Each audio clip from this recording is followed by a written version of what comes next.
Alright, final video for the day, the House election. So, just gonna put this out real quickly. This is the map at the moment. New updates, Annie Custer is retiring in New Hampshire 2nd, so there's this particular district. I'm just gonna change a few things here, and I don't know why I keeping that out. So, New Hampshire 2nd. That's the western one. Custer is retiring, so there may be an opportunity for a Republican pickup in this particular scenario.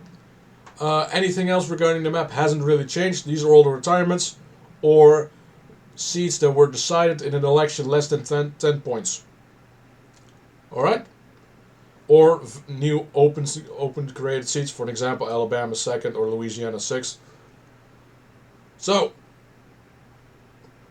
now we're going to the new map that I've created. That's not necessary. Here you go. These are all the seats that aren't safe. And what I mean with that is there isn't going to be a more than 10-point victory in any of these districts. I expect them to be. If there is, I probably made a mistake in the map, and as a result I have to change the map. Easy, right?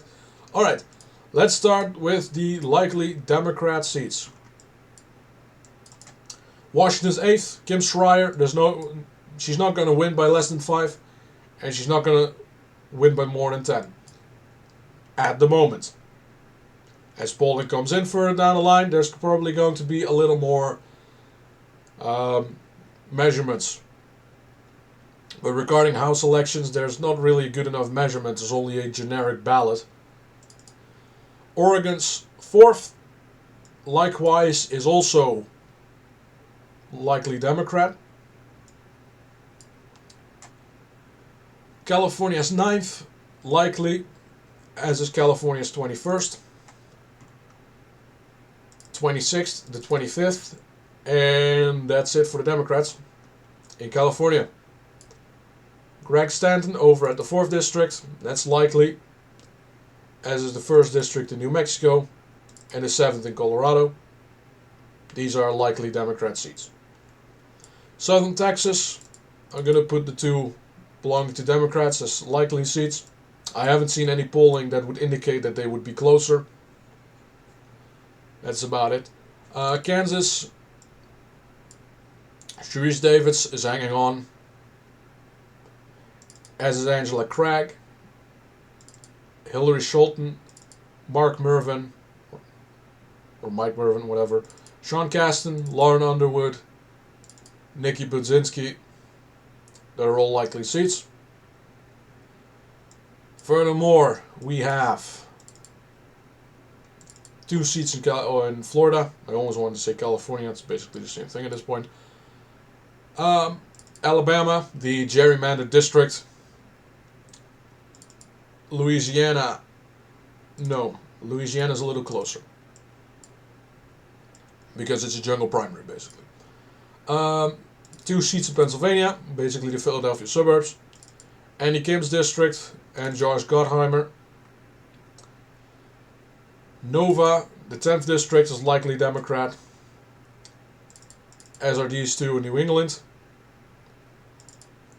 The 2 seats in Nassau County, and both seats in New Hampshire. That's it for the Democrats at the moment, 186 to 183. Now for the likely Republican seats. Ryan Zinke, Zinke, whatever. Likely seat. As is the one in Minnesota, and the 2 in Wisconsin, and the 2 eastern districts in Iowa.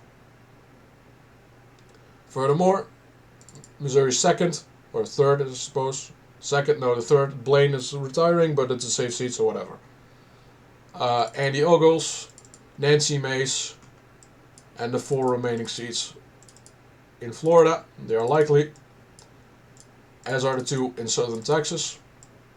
Regardless of who wins the primary in the 23rd district, I'm hoping for Brendan Herrera, but I'm not holding my breath. Eli Crane, likely, as is Kevin Kiley. And the 40th, which would be Young Kim. And those are all the likely Republican seats. Sorry, forgot two in Pennsylvania. So that is Scott Perry and Brian Fitzpatrick. And Nick LaLota. Those are all the likely seats. 204 for the Republicans. Next up, lean Democrat. We have Connecticut's 5th. We have New York 18th. We have New York 22nd. And I'm going to add the remaining seats in Pennsylvania and New Jersey to that list. Furthermore, I'm going to add Sumner County, or Sumner County, whatever, Ohio's 13. I'm going to add Cincinnati to it. I'm going to add the remaining seat in Illinois to it. I forgot that one is likely. And here is where I'm going to put Louisiana's 6th district. Northern New Mexico and the Denver suburbs. I'm going to put southern part of Long Island, of Orange County. I almost want to say Long Island. It's Long Beach. To that list, I'm going to add the 2 southern Las Vegas seats to it. And I'm going to add Oregon 6 to the lean Democrats. So 204 to 204. The other districts, I'm going to add Jen Kiggins as leans, as is Mike Lawler and Mark Molinaro. John James, Zach Nunn, whoever wins the Republican contested primary in Nebraska. I'm going to add Mike Garcia, Ken Calvert, and then Michelle Steele. I'm going to add Siscomani and Schweikert to the mix, and the 3rd district in Colorado. So that's 216 already. Any more seats that could be in a likely or in a lean margin? Yes, actually. Another one in California. Valadeo appears to be hanging on. Again.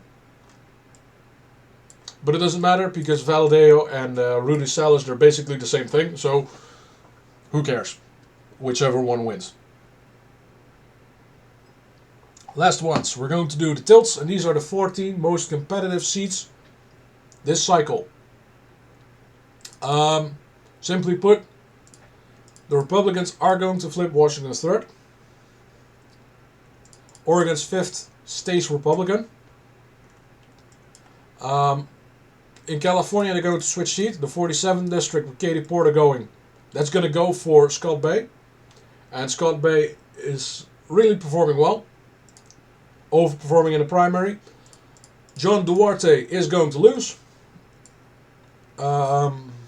Horsford is narrowly hanging on. However, Gabe Vasquez is not. He's narrowly going to lose against Yvette Herrell because Trump on the ballot. At the moment, Alaska is a pure toss-up. It just depends on when ranked choice voting goes. At the moment, I'm going to say the Republicans are going to spend a lot of attention trying to flip Alaska. So I'm going to give it to them.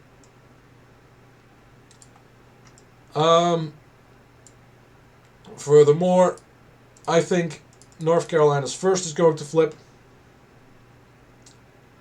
I think Ohio's 9th is going to flip, as is Michigan's 8th. And everything else, these two, this one should be a lean, and this one should be a tilt. There you go. 225 to 210 in favor of the Republicans. And with the presidential election and the Senate election going the way it is right now for this prediction, that would be a trifecta for the Republicans, albeit relatively narrow in the case of the Senate, because Larry Hogan is projected to pull it off somehow. I don't see that going to last until the summer, but at the moment, current polling aggregate and polling deviation taken into account, Hogan has a 1-point lead. So, that's it for now. Gubernatorial elections are also done. this was the last one to make of the series. So thank you kindly for watching. Enjoy your week, and I'll see you next time. Cheers.